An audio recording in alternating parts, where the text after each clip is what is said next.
गीता अध्याय 1 श्लोक 40। पिछले 2 श्लोकों में हमने देखा कि अर्जुन भगवान को कह रहे हैं कि लोभ के कारण जो दुर्योधन को राज्य का लोभ हो गया है, उसके कारण जो कुल का नाश होगा, उस दोष को वो नहीं देख रहे दुर्योधन आदि हमारे भाई बंधु, और मित्रों से द्वेष करने के कारण, मित्रद्रोह करने के कारण जो पाप लगेगा उसको भी नहीं देख रहे। तो 2 चीज़ें मुख्य हैं उसमें, क्योंकि लोभ बढ़ गया है, सारा राज्य लेना चाहते हैं, आधा उनका है, आधा देना नहीं चाहते। तो उस लोभ से अपने ही कुल का नाश होगा, अपने ही लोग मारे जाएंगे। ये इस दोष को दुर्योधन नहीं देख रहा। दूसरा, मित्रों में द्वेष पैदा हो रहा है, क्योंकि कई मित्र हैं जो आमने सामने खड़े हैं, जैसे द्रुपद और द्रोणाचार्य। तो मित्रों में देश जो पैदा हो रहा है युद्ध के कारण, और भी कई हैं, तो उस पाप को दुर्योधन नहीं देख रहा। तो कहते हैं कि हम तो देख सकते हैं ना, तो हम ये पाप क्यों लें। तो यह तर्क दिया है अर्जुन ने। और 2 बातें और कही हैं पीछे के श्लोकों में, 35-36 में, कि इनको मारकर, अपने संबंधियों को मारकर तो हमें पाप लगेगा, इसके अलावा संबंधियों को मारकर क्या हम सुखी हो जाएंगे? क्योंकि जब मर जाएंगे तो हमें इनकी याद तो आएगी, और ये भी लगेगा कि ये लोभ और क्रोध में आकर हमने क्या गलत काम कर दिया, अपनों को ही मार डाला। तो ये पाप भी लगेगा और हम सुखी नहीं हो पाएंगे। और फिर ये भी तर्क दिया कि सामने मेरे आचार्य, पिता, पुत्र, पितामह, मामा, ससुर, पुत्र, साले, संबंधी आदि खड़े हैं, तो उनको मारकर अपनों को, ये रिश्तेदार, मेरे भाई बंधु सब जो खड़े हैं, जिनके नाम लिए हैं, दादा, पितामह, परदादा, पुत्र आदि सब खड़े हैं, तो इनको मारकर अगर मुझे त्रिलोकी का राज्य भी मिलता हो तो वो भी नहीं लूंगा, पृथ्वी की तो बात ही क्या है। तो इसके आगे के श्लोक में अब चलते हैं, 40वें श्लोक में। तो कुल का क्षय करने से होने वाले जिन दोषों को हम जानते हैं, वे दोष कौन से हैं, उन दोषों की परंपरा आगे के 5 श्लोकों में बताते हैं। तो कुल का नाश हो जाएगा, पहले बता दिया। दुर्योधन तो नहीं देख रहा कि हमें तो देखना चाहिए। और उस कुल नाश होने से क्या क्या दोष पैदा होते हैं, उनको हम देखते हैं। अर्जुन आगे के 5 श्लोकों में उन दोषों को बता रहे हैं। तो पहला श्लोक 40 नंबर। कुलक्षे प्रणश्यन्ति कुलधर्माः सनातनः धर्मे नष्टे कुलं कृत्स्नं धर्मोऽभिभवत्युत। कुल का क्षय होने पर सदा से चलते आए कुल धर्म नष्ट हो जाते हैं। सनातनः कुल धर्मा प्रणश्यन्ति, नष्ट हो जाते हैं। और धर्म का नाश होने पर बचे हुए संपूर्ण कुल को अधर्म दबा लेता है। अधर्म अभिभवति। व्याख्या इस प्रकार है। प्रातः स्मरणीय, प्रातः वंदनीय श्री राम सुखदास जी महाराज जी, उनके ग्रंथ साधक संजीवनी से। साधक संजीवनी क्यों रखा? क्योंकि यह साधकों के लिए संजीवनी बूटी के समान है।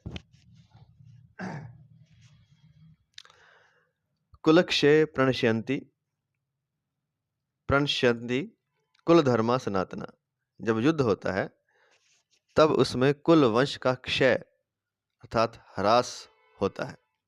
जब से कुल आरंभ हुआ है तभी से कुल के धर्म अर्थात कुल की पवित्र परंपराएं, पवित्र रीतियां, मर्यादाएं भी परंपरा से चलती आई हैं। परंतु जब कुल का क्षय हो जाता है तब सदा से कुल के साथ रहने वाले धर्म भी नष्ट हो जाते हैं। अर्थात जन्म के समय, द्विजाति संस्कार के समय, विवाह के समय, मृत्यु के समय और मृत्यु के बाद किए जाने वाले जो जो शास्त्रीय पवित्र रीति रिवाज हैं, जो कि जीवित और मृतात्मा मनुष्यों के लिए इस लोक में और परलोक में कल्याण करने वाले हैं। जीवितों के लिए इस लोक में और मृतात्मा मनुष्यों के लिए परलोक में कल्याण करने वाले हैं। जो भी शास्त्रीय पवित्र रीति रिवाज हैं वे सब नष्ट हो जाते हैं। कारण कि जब कुल का ही नाश हो जाता है तब कुल के आश्रित रहने वाले धर्म किसके आश्रित रहेंगे? धर्मे नष्टे कुलम कृत्स्नम धर्मोऽभिभवत्युत। जब कुल के पवित्र मर्यादाएं, पवित्र आचरण नष्ट हो जाते हैं तब धर्म का पालन ना करना और धर्म से विपरीत काम करना अर्थात करने लायक काम को न करना और न करने लायक काम को करना रूप अधर्म संपूर्ण कुल को दबा लेता है।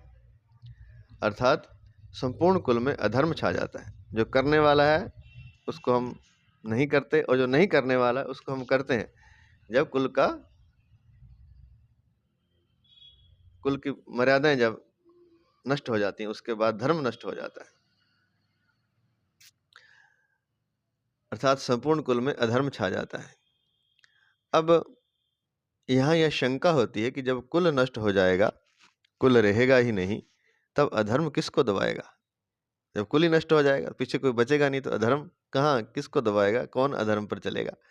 इसका उत्तर यह है कि जो लड़ाई के योग्य पुरुष हैं वे तो युद्ध में मारे जाते हैं, किंतु जो लड़ाई के योग्य नहीं है, जैसे ऐसे जो बालक और स्त्रियां पीछे बच जाती हैं, उनको अधर्म दबा लेता है। कारण कि जब युद्ध में शस्त्र शास्त्र व्यवहार आदि के जानकर और अनुभवी पुरुष मर जाते हैं, तब पीछे बचे लोगों को अच्छी शिक्षा देने वाले, उन पर शासन करने वाले नहीं रहते। इससे मर्यादा का, व्यवहार का ज्ञान न होने से वे मनमाना आचरण करने लग जाते हैं, अर्थात वे करने लायक काम को तो करते नहीं और ना करने लायक काम करने लग जाते हैं, इसलिए उनमें अधर्म फैल जाता है। अच्छी बात लिखी है कि जो अच्छी शिक्षा देने वाले हैं, जो शासन करने वाले हैं, शासन का मतलब यहाँ गुलामी नहीं है कि वो कोई राजा बन के शासन कर रहे हैं, लेकिन शासन का मतलब है उसको शासित करना, उसको दिशा देना, तो दिशा देने वाले, अच्छी शिक्षा देने वाले जब मर जाते हैं, मृत्यु को प्राप्त हो जाते हैं युद्ध में, तो पीछे से उनको शिक्षा देने वाला कोई बचता नहीं। इस कारण वे अधर्म का आचरण करने लग जाते हैं, क्योंकि उन्हें पता ही नहीं धर्म क्या है, अधर्म क्या है, क्या करने योग्य, क्या नहीं करने योग्य। ऐसे ही युद्ध की तरह ही जब संसार में माता पिता जो हैं या दादा हैं, वो अगर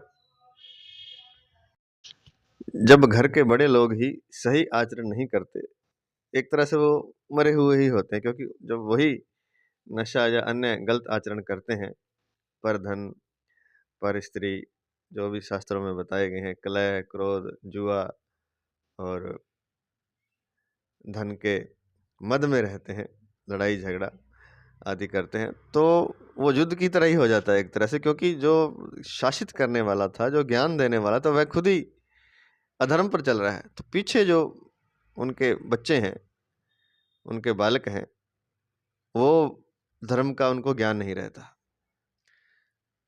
तो जो बड़े लोग हैं उनको पहली बात तो अपने आचरण सही रखने चाहिए।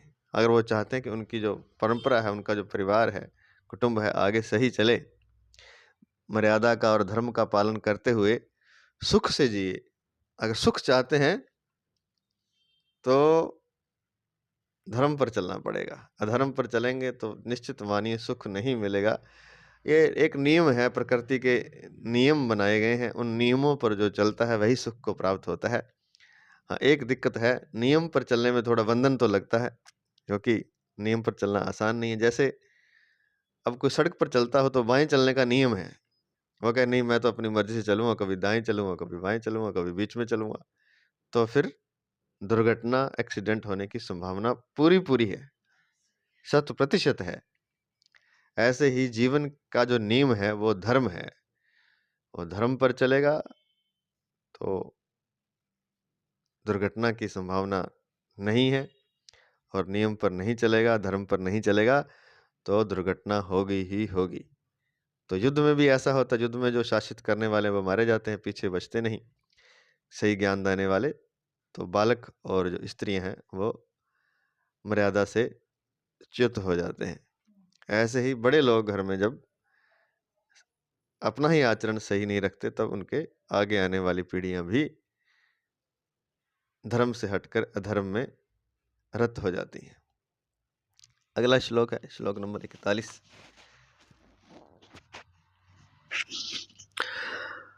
अधर्माभिभवात् कृष्ण प्रदुष्यन्ति कुल स्त्रियः, स्त्रीषु दुष्टासु वार्ष्णेय जायते वर्ण संकरः। हे कृष्ण, अधर्म के अधिक बढ़ जाने से कुल की स्त्रियां दूषित हो जाती हैं, और हे वार्ष्णेय, स्त्रियों के दूषित होने पर वर्ण संकर पैदा हो जाते हैं। व्याख्या इस प्रकार है। अधर्मा भी भवात कृष्ण से लेकर प्रदुष्यंती कुल स्त्रियां। धर्म का पालन करने से अंतःकरण शुद्ध हो जाता है। अंतःकरण शुद्ध होने से बुद्धि सात्विक बन जाती है। सात्विक की बुद्धि में क्या करना चाहिए और क्या नहीं करना चाहिए, इसका विवेक जागृत रहता है। परंतु जब कुल में अधर्म बढ़ जाता है, तब आचरण अशुद्ध होने लगता है, जिससे अंतःकरण अशुद्ध हो जाता है। अंतःकरण अशुद्ध होने से बुद्धि तामसी बन जाती है। बुद्धि तामसी होने से मनुष्य अकर्तव्य को कर्तव्य और कर्तव्य को अकर्तव्य मानने लगता है, उल्टा हो जाता है। अर्थात उसमें शास्त्र मर्यादा से उल्टी बातें पैदा होने लग जाती हैं। इस विपरीत बुद्धि से कुल की स्त्रियां दूषित अर्थात व्यभिचारिणी हो जाती हैं।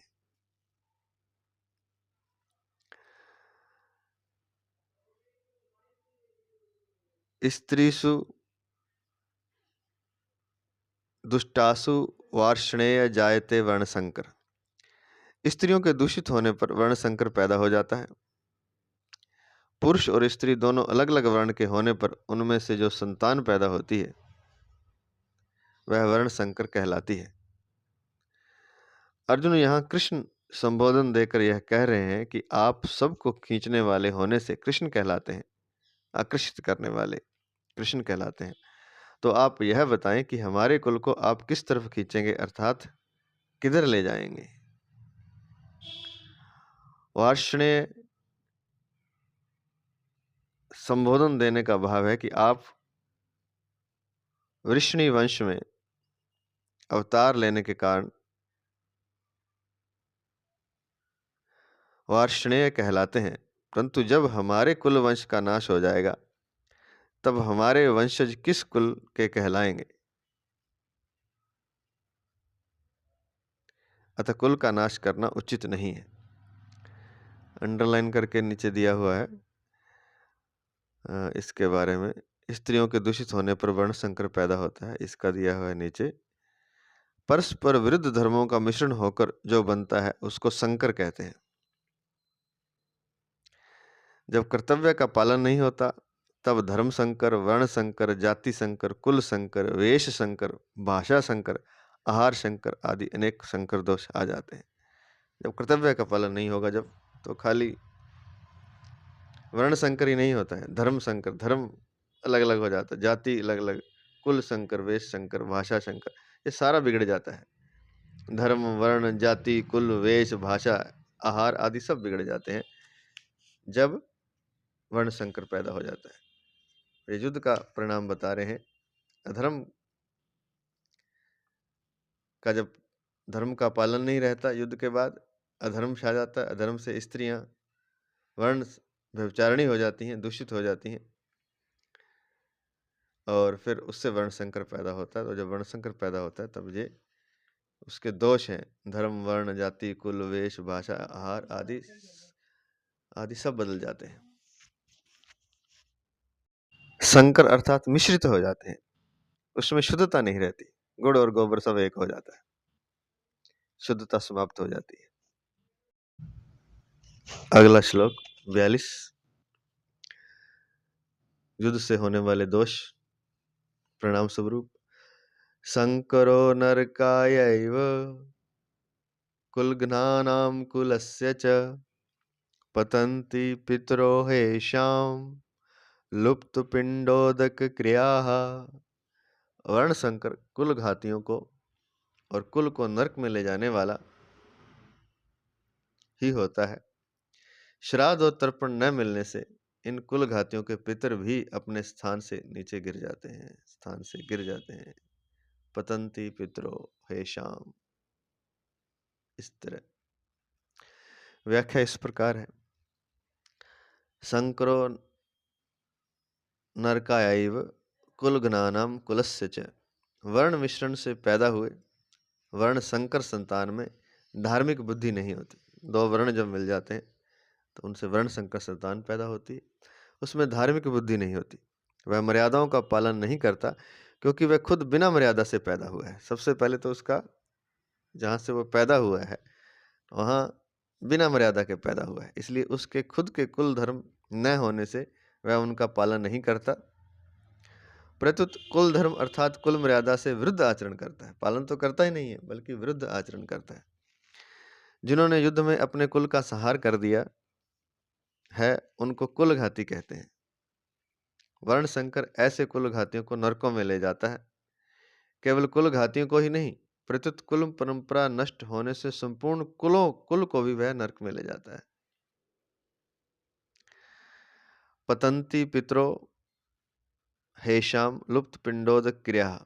जिन्होंने अपने कुल का नाश कर दिया है ऐसे इन कुल घातियों के पितरों को वर्ण संकर के द्वारा पिंड और पानी, श्राद्ध और तर्पण न मिलने से उन पितरों का पतन हो जाता है। कारण कि जब पितरों को पिंड पानी मिलता रहता है तब वे उस पुण्य के प्रभाव से ऊंचे लोकों में रहते हैं, परंतु जब उनको पिंड पानी मिलना बंद हो जाता है तब उनका वहां से पतन हो जाता है, अर्थात उनकी स्थिति उन लोकों में नहीं रहती। पितरों को पिंड पानी न मिलने के कारण यह है कि वर्ण संकर की पूर्वजों के प्रति आदर बुद्धि नहीं होती। इस कारण उनके पितरों के लिए श्राद्ध तर्पण करने की भावना ही नहीं आती। अगर लोक लिहाज में आकर वे श्राद्ध तर्पण करते भी हैं तो भी शास्त्र विधि के अनुसार उनका श्राद्ध तर्पण करने में अधिकार न होने से वह पिंड पानी पितरों को मिलता ही नहीं। इस तरह जब पितरों को आदर बुद्धि से और शास्त्र विधि के अनुसार पिंड जल नहीं मिलता तब उनका अपने स्थान से पतन हो जाता है।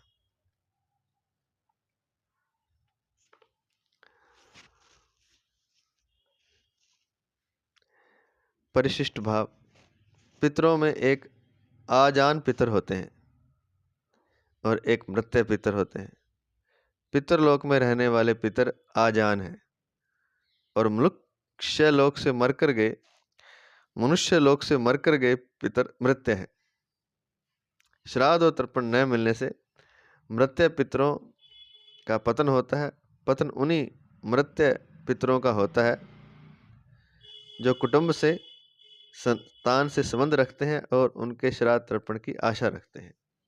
तो आजान पितर हैं उनका तो कुछ नहीं होता, लेकिन जो मनुष्य लोक से मरकर गए हैं वो आशा रखते हैं, तो जो आशा रखते हैं उन पितरों को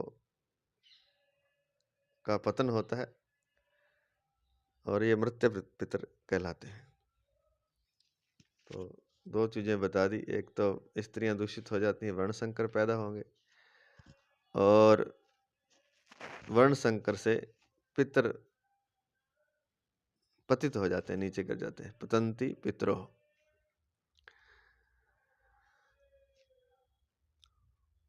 अगला श्लोक, श्लोक नंबर 43।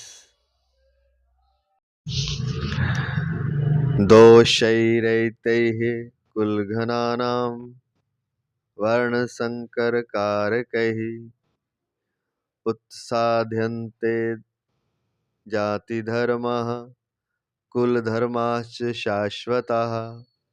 इन वर्ण संकर पैदा करने वाले दोषों से कुल घातियों के सदा से चलते आए कुल धर्म और जाति धर्म नष्ट हो जाते हैं। व्याख्या। दोष ही रहते ही कुल गणानाम से कुल धर्माश शाश्वता। युद्ध में कुल का क्षय होने से कुल के साथ चलते आए कुल धर्मों का भी नाश हो जाता है।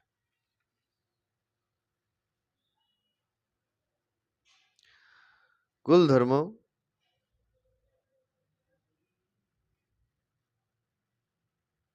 के नाश से कुल में अधर्म की वृद्धि हो जाती है। अधर्म की वृद्धि से स्त्रियां दूषित हो जाती हैं। स्त्रियों के दूषित होने से वर्ण संकर पैदा हो जाते हैं। इस तरह इन वर्ण संकर पैदा करने वाले दोषों से कुल का नाश करने वालों के जाति धर्म नष्ट हो जाते हैं।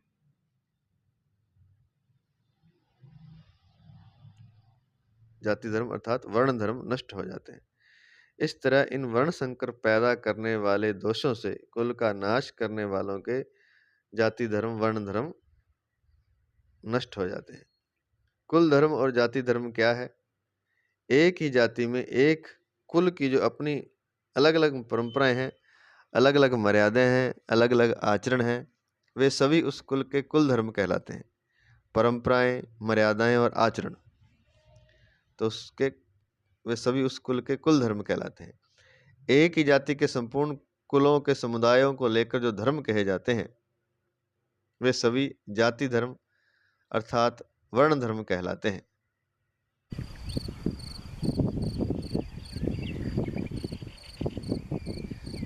जो कि सामान्य धर्म है और शास्त्र विधि से नियत है। इन कुल धर्मों का और जाति धर्मों का आचरण न होने से ये धर्म नष्ट हो जाते हैं। श्लोक 44 इस प्रकार है। उत्सन कुल धर्माणाम मनुष्याणाम जनार्दन नरके नियतम वासो भवतित अनुशुश्रुम। हे जनार्दन, जिनके कुल धर्म नष्ट हो जाते हैं उन मनुष्यों का बहुत काल तक नरकों में वास होता है, ऐसा हम सुनते आए हैं। व्याख्या इस प्रकार है। उत्सन कुल धर्माणाम से लेकर के अनुशुश्रुम तक, अनुशुश्रुम पर एक स्टार लगा के नीचे अंडरलाइन दिया है, इसका अर्थ विशेषता बताने के लिए। शोकाविष्ट होने के कारण ही अर्जुन ने यहाँ अनुशुश्रुम परोक्ष लिट की क्रिया का प्रयोग किया है। तो व्याख्या, भगवान ने मनुष्य को विवेक दिया है, नया कर्म करने का अधिकार दिया है, अतः यह कर्म करने में अथवा न करने में, इच्छा करने में अथवा मंदा करने में, अच्छा करने में अथवा मंदा करने में स्वतंत्र है। इसलिए इसको सदा विवेक विचार पूर्वक कर्तव्य कर्म करते रहना चाहिए, करने चाहिए, कर्तव्य कर्म करने चाहिए विचार विवेक पूर्वक, क्योंकि नया कर्म करने का भगवान ने अधिकार दिया है और अच्छा और मंदा करने का भी अधिकार दिया है, वह स्वतंत्र है। परंतु मनुष्य सुख भोग आदि के लोभ में आकर अपने विवेक का निरादर कर देते हैं और राग द्वेष के वशीभूत हो जाते हैं, जिससे उनके आचरण शास्त्र और कुल मर्यादा के विरुद्ध होने लगते हैं। परिणाम स्वरूप इस लोक में उनकी निंदा, अपमान, तिरस्कार होता है और परलोक में दुर्गति, नरकों की प्राप्ति होती है। अपने पापों के कारण उनको बहुत समय तक नरकों का कष्ट भोगना पड़ता है। ऐसे हम परंपरा से बड़े बूढ़े गुरुजनों से सुनते आए हैं।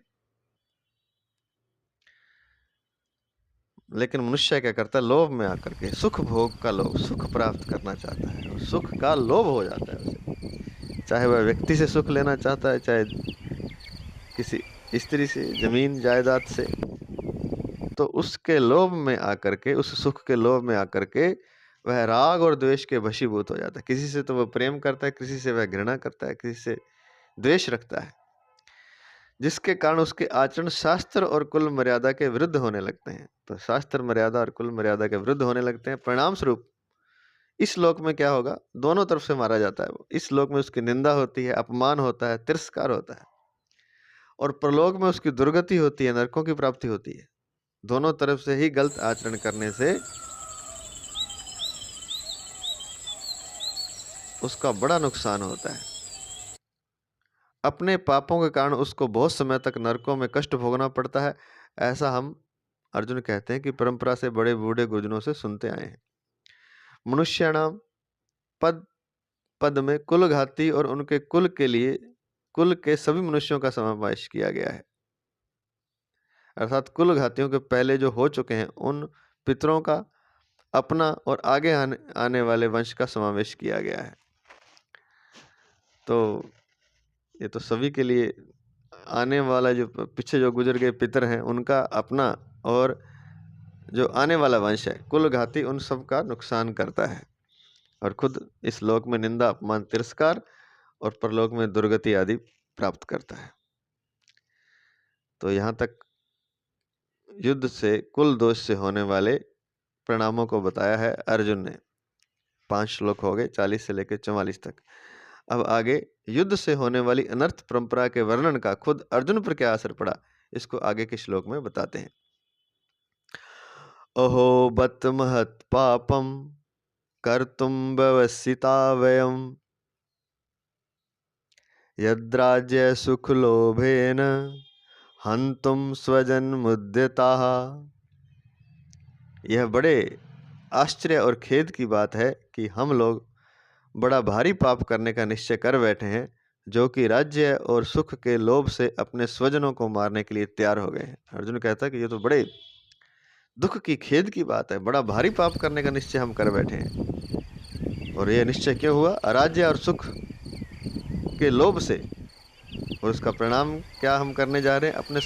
अपने स्वजनों को मारने के लिए हम तैयार हो गए हैं।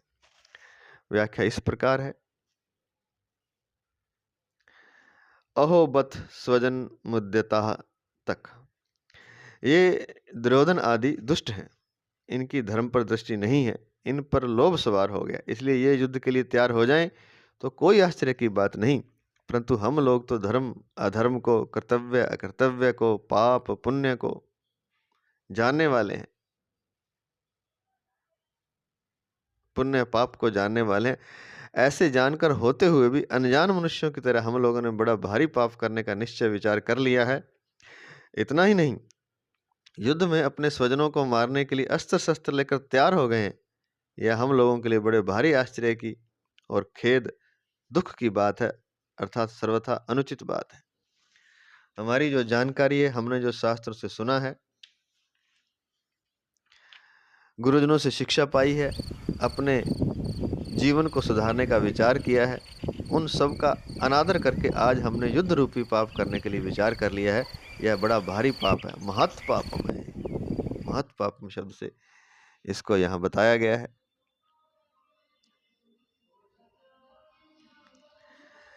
इस श्लोक में अहो और बत ये दो पद आए हैं। इनमें से अहो पद आश्चर्य का वाचक है। आश्चर्य यही है कि युद्ध से होने वाली अनर्थ परंपरा को जानते हुए भी हम लोगों ने युद्ध रूपी बड़ा भारी पाप करने का पक्का निश्चय कर लिया है। यह बत पद खेद का, दुख का वाचक है। दुख यही है कि थोड़े दिन रहने वाले राज्य और सुख के लोभ में आकर हम अपने कुटुंबियों को मारने के लिए तैयार हो गए। पाप करने का निश्चय करने में और स्वजनों को मारने के लिए तैयार होने में केवल राज्य का और सुख का लोभ ही कारण है। तात्पर्य है कि अगर युद्ध में हमारी विजय हो जाएगी तो हमें राज्य वैभव मिल जाएगा, हमारा आदर सत्कार होगा, हमारी महत्ता बढ़ जाएगी, पूरे राज्य पर हमारा प्रभाव रहेगा, सब जगह हमारा हुक्म चलेगा, हमारे पास धन होने से हम मनचाही भोग सामग्री जुटा लेंगे, फिर खूब आराम करेंगे, खूब सुख भोगेंगे। इस तरह हमारे पर राज्य और सुख का लोभ छा गया है, जो हमारे जैसे मनुष्यों के लिए सर्वथा अनुचित है। इस श्लोक में अर्जुन यह कहना चाहते हैं कि अपने सद्विचारों का, अपनी जानकारी का आदर करने से ही शास्त्र, गुरुजन आदि की आज्ञा मानी जा सकती है। अपने सद्विचारों का, अपनी जानकारी का आदर करने से ही शास्त्र, गुरुजन आदि की आज्ञा मानी जा सकती है। परंतु जो मनुष्य अपने सद्विचारों का निरादर करता है, वह शास्त्रों की, गुरुजनों की और सिद्धांतों की अच्छी अच्छी बातों को सुनकर भी उन्हें धारण नहीं कर सकता। अपने सद्विचारों का बार बार निरादर, तिरस्कार करने से सद्विचारों की सृष्टि बंद हो जाती है। फिर मनुष्य को दुर्गुण दुराचार से रोकने वाला है ही कौन? ऐसे ही हम भी अपनी जानकारी का आदर नहीं करेंगे तो फिर हमें अनर्थ परंपरा से कौन रोक सकता है? अर्थात कोई रोक नहीं सकता। इसमें महाराज श्री बहुत ही अच्छी बात बता रहे हैं व्याख्या में। ये एक नई बात है कि अर्जुन कहते हैं कि जब हम अपने सद्विचार का, अपनी जानकारी, जो हमारे पास अच्छी जानकारी होती है, पहले भी हमने कुछ ज्ञान अर्जित किया होता है, और अपने अंदर एक सद्विचार पैदा, हर व्यक्ति के अंदर आत्मा जो होती है वो हमेशा सद्विचारों को जनरेट करती है, अर्थात सद्विचारों की सृष्टि करती है। तो जब हम अपने सद्विचारों और अपनी जानकारी का आदर नहीं करते, उसकी बात नहीं मानते, तो फिर हम शास्त्र की, गुरु की और बड़े लोगों की हम बात नहीं मान सकते।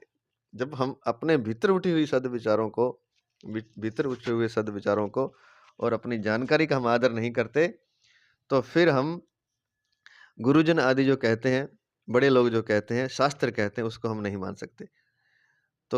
तो तो सबसे पहले तो हमें अपने जो अंदर सद्विचार हैं उनका आदर करना चाहिए। जो मनुष्य अपने सद्विचारों का निरादर करता है, वह शास्त्रों की, गुरुजनों की, सिद्धांतों की अच्छी-अच्छी बातें सुनकर उन्हें धारण नहीं कर सकता। ये विशेष बात है एक। सुन तो लेगा वो, लेकिन धारण तभी होगा जब अपने भीतर के जो सद्विचार हैं, उनको वो आदर करेगा। और अगर वो बार-बार सद्विचारों का निरादर करेगा, तिरस्कार करेगा, तो सद्विचारों की भीतर से सृष्टि होनी बंद हो जाती है। अर्थात वो भीतर से उठना ही बंद हो जाते हैं सद्विचार। उसके विचार ही, अच्छे विचार ही समाप्त हो जाते हैं। और जब भीतर के सद्विचार नष्ट हो जाते हैं, उनकी सृष्टि होनी बंद हो जाती है, वो उत्पन्न होने बंद हो जाते हैं, तो मनुष्य को दुर्गुण दुराचार से फिर रोकने वाला कौन है? दूसरों की तो बाद में मानेगा ना, पहले तो अपने भीतर जो उठे हुए हैं उनको माने। तो उनको ही नहीं मान रहा, तो फिर दूसरे शास्त्रों की, गुरुजनों की, सिद्धांतों को कैसे मानेगा? तो फिर उसको रोकने वाला कोई नहीं है। इसलिए जो गलत रास्ते पर चलते हैं, उन्होंने अपनी आत्मा को एक तरह से बेच दिया होता है, मार डाला होता है। नहीं तो हर व्यक्ति की आत्मा भीतर से बताती है कि सही क्या है और गलत क्या है। क्योंकि हमें जानकारी कुछ तो होती है, इस संसार में हम रहते हैं, पहले से जानकारी होती है, गुरुजनों से, शास्त्रों से, सिद्धांतों से। हमने सुना तो होता ही है कि ये सही है, गलत है, ये सब जानते हैं। पापी से पापी व्यक्ति भी जानता है कि सही क्या है, गलत क्या है, लेकिन वो अपने अंदर की नहीं सुनता, तो फिर वह पाप में प्रवृत्त हो जाता है। ऐसे ही हम भी अपनी जानकारी का आदर नहीं करेंगे, तो फिर हमें अनर्थ परंपरा से कौन रोक सकता है? अर्थात कोई नहीं रोक सकता। तो सबसे बड़ी बात तो यह है कि जो हमारे भीतर सद्विचार उठते हैं, जो हमें अच्छी जानकारी है, उसका हमें आदर करना चाहिए। उसके निरादर से हम सद्विचारों को, गुरुजनों को, शास्त्रों की आज्ञा को ग्रहण नहीं कर पाएँगे, चाहे अच्छी-अच्छी बातें हमें कितनी ही बार बताई जाएँ। क्योंकि जो हमारे भीतर श्रेष्ठता के विचार उठ रहे हैं, हम उसको ही ग्रहण नहीं कर रहे, तो बाहर से दूसरों की बातों को हम कैसे ग्रहण करेंगे? यहाँ अर्जुन की दृष्टि युद्ध रूपी क्रिया की तरफ है। वे युद्ध रूपी क्रिया को दोषी मानकर उससे हटना चाहते हैं, परंतु वास्तव में दोष क्या है, इस तरफ अर्जुन की दृष्टि नहीं। महाराज श्री एक विशेष बात और बता रहे हैं कि युद्ध रूपी क्रिया की तरफ अर्जुन का ध्यान है, लेकिन उस क्रिया का जो कारण है, जो दोष है, वो क्या है? वो है कौटुंबिक मोह। युद्ध में कौटुंबिक मोह, स्वार्थ भाव और कामना ही दोष है। और महाराज जी ये कहना चाहते हैं कि अगर कौटुंबिक मोह ना हो, स्वार्थ भाव भी ना हो और कामना भी ना हो, तो अगर युद्ध किया जाए, इन तीनों को त्याग कर आत्ताइयों के कारण अपने अंदर से मोह, स्वार्थ भाव और कामना हटा करके अगर युद्ध किया जाए, तो वह युद्ध जायज है, सही है। क्योंकि दुष्ट को, आत्ताई को दंड देना अति आवश्यक है, क्षत्रिय के लिए तो विशेष तौर से। इसलिए अंत में लिखा कि वास्तव में किसी भी विचारशील धर्मात्मा शूरवीर क्षत्रिय के लिए उचित नहीं है कि वो युद्ध की क्रिया के लिए खेद प्रकट करे। अर्जुन का ध्यान भी सही बात पर की तरफ नहीं जा रहा। सही बात मोह है, सही बात स्वार्थ भाव है, सही बात कामना है। अगर सामने वाले में है ना है इसका मतलब नहीं है, लेकिन हमने सही धर्म पर चलना है। तो सही धर्म पर चलना ये है कि जो आत्ताई है उसको, क्षत्रिय का ये धर्म है कि आत्ताई को सजा देनी है, चाहे वो अपना भाई क्यों नहीं। तो यहाँ जो दोष है वो कौटुंबिक मोह है कि अपने भाई हैं। मोह के कारण युद्ध नहीं कर रहा है अर्जुन, अगर कोई और होता तो युद्ध कर लेता। तो यहाँ कौटुंबिक मोह और स्वार्थ भाव, अर्जुन को लग रहा है कि स्वार्थ भाव है, लेकिन अगर वो स्वार्थ भाव छोड़ करके, कामना छोड़ करके कि हमें युद्ध से कुछ नहीं चाहिए, हमें केवल सत्य की, धर्म की प्रतिष्ठा करनी है, तब वह युद्ध जायज है। आगे आ भी जाएगा विशेषता से इसके बारे में, जब भगवान समझाएंगे दूसरे अध्याय में, तो सारी बातें आ जाएंगी। अर्जुन ने पहले 38वें श्लोक में दुर्योधन आदि के युद्ध में प्रवृत्त होने से, कुल क्षय के दोष में और मित्र द्रोह के पाप में लोभ को कारण बताया। और यहाँ भी अपने को राज्य और सुख के लोभ के कारण महान पाप करने को उद्यत बता रहे हैं। इससे सिद्ध होता है कि अर्जुन पाप के होने में लोभ को हेतु मान रहे हैं। फिर भी आगे तीसरे अध्याय के 36वें श्लोक में आगे आएगा, अर्जुन ने मनुष्य न चाहता हो भी पाप का आचरण क्यों कर बैठता, ऐसा प्रश्न क्यों किया? इसका समाधान है कि